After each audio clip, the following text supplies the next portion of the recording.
Assalamualaikum warahmatullahi wabarakatuh. Perkenalkan, nama saya Syahala Yuwastiani Habibah, nomor NIM 1263012020104 dari IAT 2C. Saya akan menjelaskan tentang mandi wajib.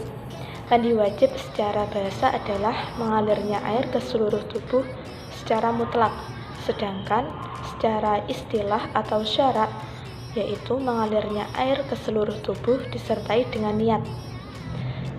Dalam bahasa Arab, mandi wajib ini disebut juga dengan ghuslul janabah atau mandi jinabah.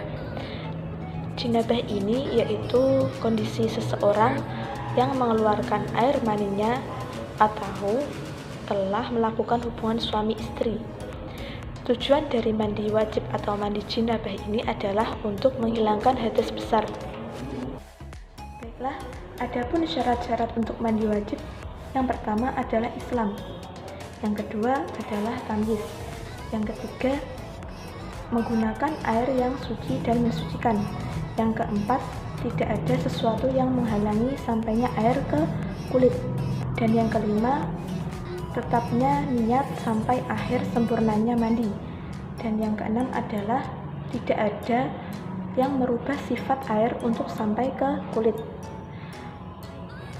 Adapun untuk rukunnya mandi wajib ada dua, yaitu yang pertama niat, yang kedua adalah meratakan air ke seluruh tubuh. Nah, adapun bagian yang harus dibasuh yaitu telinga, pusar, semua rambut, sela-sela rambut, terus kulit kepala itu dibasuh, dan bawahnya kukunya yang panjang-panjang itu di bawahnya harus dibasuh sampai rata, dan juga kelamin yang bagian dalam yang belum dihitan itu wajib dibasuh. Baiklah, selanjutnya yaitu sunah-sunah dalam mandi wajib. Kesunahan dalam mandi wajib ini tidak harus dilakukan, tapi kalau dilakukan mendatangkan pahala juga. Yang pertama, sunah-sunah mandi wajib adalah dimulai dengan membaca basmalah, karena dianjurkan untuk dalam melakukan sesuatu itu dianjurkan untuk membaca basmalah terlebih dahulu. Yang kedua adalah untuk berwudu terlebih dahulu. Yang ketiga, menyela-nyela bagian rambut. Yang keempat, mendahulukan bagian tubuh yang kanan. Yang kelima, dianjurkan untuk memulai dari kepala. Yang keenam, dianjurkan untuk memperhatikan lipatan-lipatan tubuh supaya nanti saat menyiramkan airnya itu merata ke seluruh tubuh. Dan yang terakhir yaitu dianjurkan untuk buang air kecil dulu sebelum mandi wajib. Berikutnya adalah larangan-larangan untuk orang yang sedang berhadas kecil maupun besar, yaitu yang pertama adalah sholat, yang kedua tawaf, yang ketiga i'tikaf, yang keempat membawa atau menyentuh mushaf, dan yang kelima adalah membaca Al-Quran. Khusus untuk para penghafal Al-Quran atau hafidz-hafizah itu biasanya ada beberapa pendapat yang saat berhadas besar itu boleh tetap bermurojaah, dan ada juga pendapat yang melarang. Baiklah, saya akan membahas pertanyaan-pertanyaan yang dibahas saat presentasi kemarin.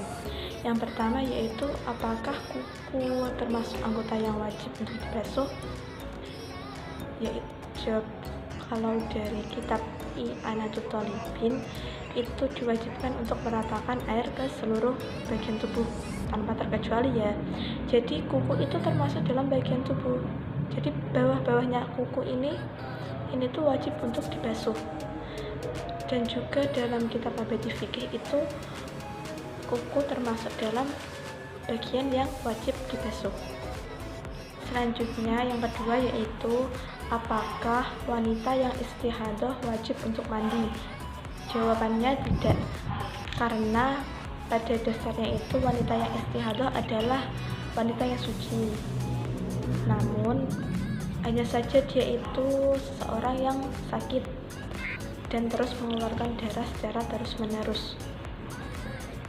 Namun apabila dia mau melaksanakan sholat, dianjurkan untuk berwudu dahulu dan mensucikan atau membersihkan bagian keluarnya darah, lalu menyumpalnya.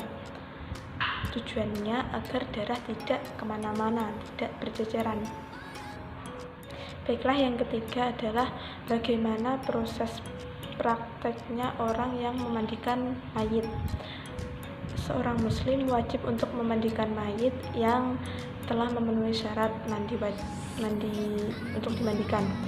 Hukum memandikan mayit yaitu fardu kifayah. Berikut langkah-langkahnya. Yang pertama, menutup tempat di sekitar untuk memandikan mayit itu jauh dari pandangan orang lain. Yang kedua, melepaskan semua pakaian yang dipakai si mayit. Yang ketiga,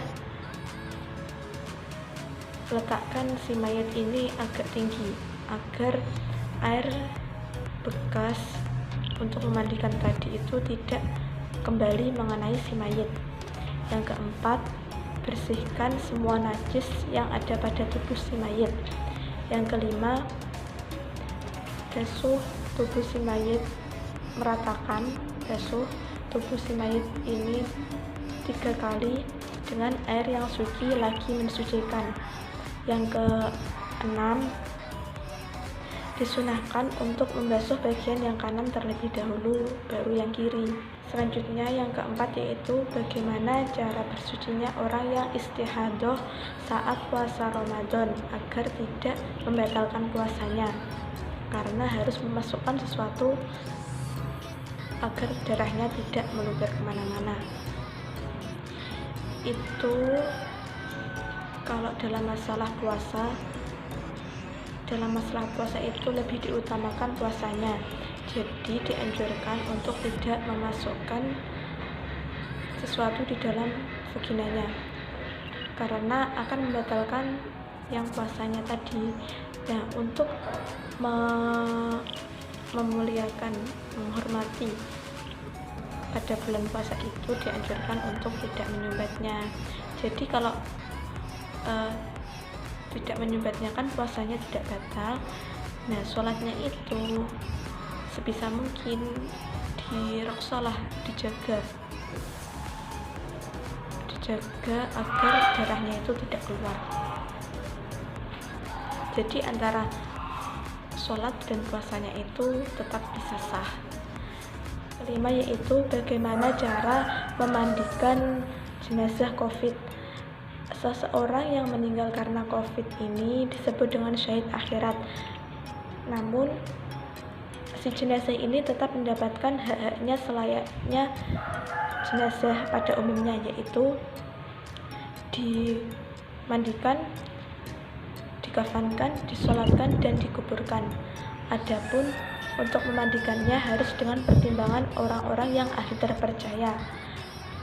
Dan ketika akan dimandikan itu, pakaian si mayit ini tetap dalam keadaan utuh, maksudnya tidak dilepas.